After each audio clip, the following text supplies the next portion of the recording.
اعوذ باللہ من الشیطان الرجیم، بسم اللہ الرحمن الرحیم۔ الحمد للہ رب العالمین، والصلاة والسلام علی سید المرسلین و خاتم النبیین، اما بعد۔ صحیح بخاری، باب کتاب الجنائز، حدیث نمبر 1360، اردو ترجمہ۔ جب ایک مشرک موت کے وقت لا الہ الا اللہ کہہ لے۔ ہم سے اسحاق بن راہویہ نے بیان کیا، کہا کہ ہمیں یعقوب بن ابراہیم نے خبر دی، کہا کہ مجھے میرے باپ ابراہیم بن سعد نے صالح بن کیسان سے خبر دی، انہیں ابن شہاب نے انہوں نے بیان کیا کہ مجھے سعید بن مسیب نے اپنے باپ مسیب بن حزن رضی اللہ عنہ سے خبر دی، ان کے باپ نے انہیں یہ خبر دی کہ جب ابو طالب کی وفات کا وقت قریب آیا تو رسول اللہ صلی اللہ علیہ وسلم ان کے پاس تشریف لائے، دیکھا تو ان کے پاس اس وقت ابو جہل بن ہشام اور عبداللہ بن ابی امیہ بن مغیرہ موجود تھے۔ آپ نے ان سے فرمایا، چچا آپ ایک کلمہ لا الہ الا اللہ، اللہ کے سوا کوئی معبود برحق نہیں کہہ دیجئے، تاکہ میں اللہ تعالیٰ کے یہاں کلمے کی وجہ سے آپ کے حق میں گواہی دے سکوں۔ اس پر ابو جہل اور عبداللہ بن ابی امیہ مغیرہ نے کہا، ابو طالب کیا تم اپنے باپ عبد المطلب کے دین سے پھر جاؤ گے؟ رسول اللہ صلی اللہ علیہ وسلم برابر کلمہ اسلام ان پر پیش کرتے رہے۔ ابو جہل اور ابن ابی امیہ بھی اپنی بات دہراتے رہے۔ آخر ابو طالب کی آخری بات یہ تھی کہ وہ عبد المطلب کے دین پر ہیں۔ انہوں نے لا الہ الا اللہ کہنے سے انکار کر دیا۔ پھر بھی رسول کریم صلی اللہ علیہ وسلم نے فرمایا، میں آپ کے لیے استغفار کرتا رہوں گا تاکہ مجھے منع نہ کر دیا جائے۔ اس پر اللہ تعالیٰ نے آیت وما قال للنبی نازل فرمائی، سورہ توبہ کی آیت نمبر 113۔ حدیث نمبر 1361، قبر پر کھجور کی ڈالیاں لگانا۔ اور بریدہ اسلمی صحابی رضی اللہ عنہ نے وصیت کی تھی کہ ان کی قبر پر 2 شاخیں لگا دی جائیں، اور حضرت عبداللہ بن عمر رضی اللہ عنہ نے عبد الرحمن بن ابی بکر رضی اللہ عنہ کی قبر پر ایک خیمہ تنا ہوا دیکھا تو کہنے لگے کہ اے غلام، اسے اکھاڑ ڈال، اب ان پر ان کا عمل سایہ کرے گا۔ اور خارجہ بن زید نے کہا کہ عثمان رضی اللہ عنہ کے زمانے میں جوان تھا اور چھلانگ لگانے میں سب سے زیادہ سمجھا جاتا، جو عثمان بن مظعون رضی اللہ عنہ کی قبر پر چھلانگ لگا کر اس پار کود جاتا۔ اور عثمان بن حکیم نے بیان کیا کہ خارجہ بن زید نے میرا ہاتھ پکڑ کر ایک قبر پر مجھ کو بٹھایا اور اپنے چچا یزید بن ثابت سے روایت کیا کہ قبر پر بیٹھنا اس کو منع ہے جو پیشاب یا پخانے کے لیے اس پر بیٹھے۔ اور نافع نے بیان کیا کہ حضرت عبداللہ بن عمر رضی اللہ عنہ قبروں پر بیٹھا کرتے تھے۔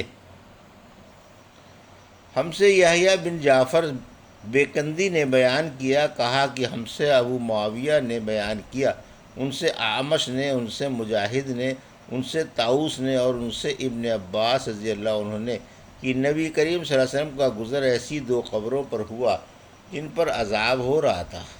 آپ صلی اللہ علیہ وسلم نے فرمایا، ان پر عذاب کسی بہت بڑی بات پر نہیں ہو رہا ہے، صرف یہ کہ ان میں ایک شخص پیشاب سے نہیں بچتا تھا اور دوسرا شخص چغل خوری کیا کرتا تھا۔ پھر آپ صلی اللہ علیہ وسلم نے کھجور کی ایک ہری ڈال لی اور اس کے 2 ٹکڑے کر کے دونوں قبروں پر ایک ایک ٹکڑا لگاڑ دیا۔ لوگوں نے پوچھا، یا رسول اللہ، آپ نے ایسا کیوں کیا؟ آپ نے فرمایا، شاید اس وقت تک کے لیے ان پر عذاب کچھ ہلکا ہو جائے جب تک یہ خشک نہ ہوں۔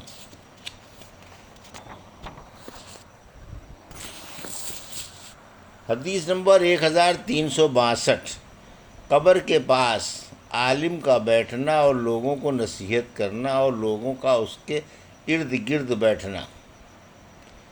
سورہ قمر میں آیت یخرجون من الاجداث میں اجداث سے قبریں مراد ہیں، اور سورہ انفطار میں بآثرت کے معنی اٹھائے جانے کے ہیں۔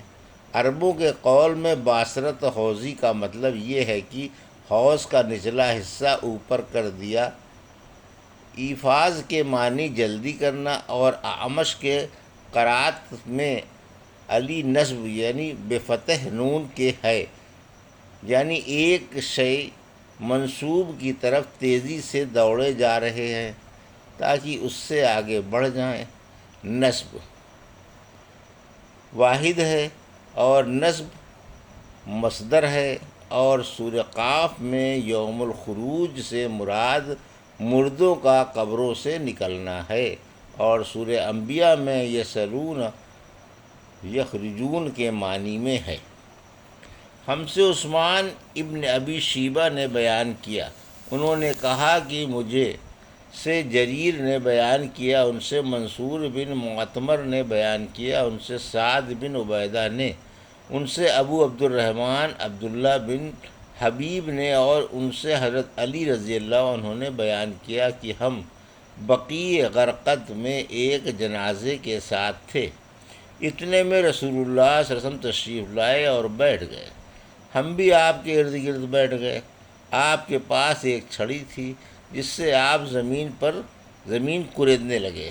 پھر آپ صلی اللہ علیہ وسلم نے فرمایا، تم میں سے کوئی ایسا نہیں یا کوئی جان ایسی نہیں جس کا ٹھکانہ جنت اور دوزخ دونوں جگہ نہ لکھا گیا ہو، اور یہ بھی کہ وہ نیک بخت ہوگی یا بدبخت۔ اس پر ایک صحابی نے عرض کیا، یا رسول اللہ، پھر کیوں نہ ہم اپنی تقدیر پر بھروسہ کر لیں اور عمل چھوڑ دیں، کیونکہ جس کا نام نیک دفتر میں لکھا ہے وہ ضرور نیک کام کی طرف رجوع ہوگا، اور جس کا نام بدبختوں میں لکھا ہے وہ ضرور بدی کی طرف جائے گا۔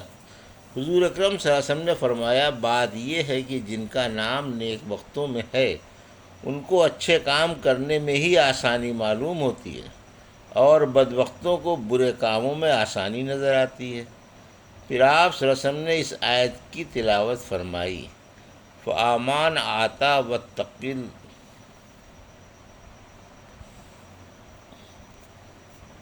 فَأَمَّا مَنْ آتا وَاتَّقِي وَصَدَّقَ بِالْحُسْنَى۔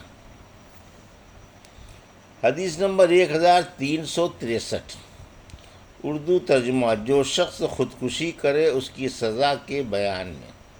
ہم سے مسدد نے بیان کیا، کہا کہ ہم سے یزید بن زریع نے بیان کیا، کہا کہ ہم سے خالد خدا نے بیان کیا، ان سے ابو قلابہ نے، اور ان سے ثابت بن ضحاک رضی اللہ عنہ نے، کہ نبی کریم صلی اللہ علیہ وسلم نے فرمایا، جو شخص اسلام کے سوا کسی اور دین پر ہونے کی جھوٹی قسم قصدن کھائے تو وہ ویسا ہی ہو جائے گا جیسا کہ اس نے اپنے لیے کہا ہے، اور جو شخص اپنے کو دھاردار چیز سے ذبح کر لے اسے جہنم میں اسی ہتھیار سے عذاب ہوتا رہے گا۔ حدیث نمبر 1364، اردو ترجمہ۔ اور حجاج بن منہال نے کہا کہ ہم سے جریر بن حازم نے بیان کیا، ان سے امام حسن بصری رحمۃ اللہ علیہ نے کہا کہ ہم سے جندب بن عبداللہ بجلی نے اسی بصرہ کی مسجد میں حدیث بیان کی تھی۔ نہ ہم اس حدیث کو بھولے ہیں اور نہ یہ ڈر ہے کہ جندب رضی اللہ عنہ نے رسول اللہ صلی اللہ علیہ وسلم پر جھوٹ باندھا ہوگا۔ آپ نے فرمایا، ایک شخص کو زخم لگا، اس نے زخم کی تکلیف کی وجہ سے خود کو مار ڈالا۔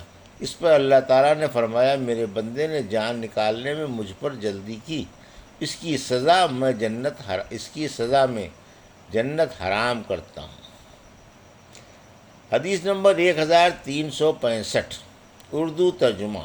ہم سے ابو الیمان نے بیان کیا، کہا کہ ہمیں شعیب نے خبر دی، کہا کہ ہم کو ابو زناد نے خبر دی، ان سے اعراج نے، ان سے ابو ہریرہ رضی اللہ عنہ نے بیان کیا کہ رسول اللہ صلی اللہ علیہ وسلم نے فرمایا، جو شخص خود اپنا گلا گھونٹ کر جان دے ڈالتا ہے وہ جہنم میں بھی اپنا گلا گھونٹتا رہے گا، اور جو برچھے یا تیر سے اپنے تئیں مارے وہ دوزخ میں بھی اس طرح اپنے تئیں مارتا رہے گا۔ یہ تھی صحیح بخاری باب کتاب الجنائز کی حدیث نمبر 1360 سے 1365 کا اردو ترجمہ جو ابھی آپ نے سماعت فرمایا۔ اللہ سے دعا ہے کہ اللہ ہمیں ان حدیثوں کی صحیح سمجھ عطا فرما اور ان پر عمل کرنے کی توفیق عطا فرما، آمین یا رب العالمین۔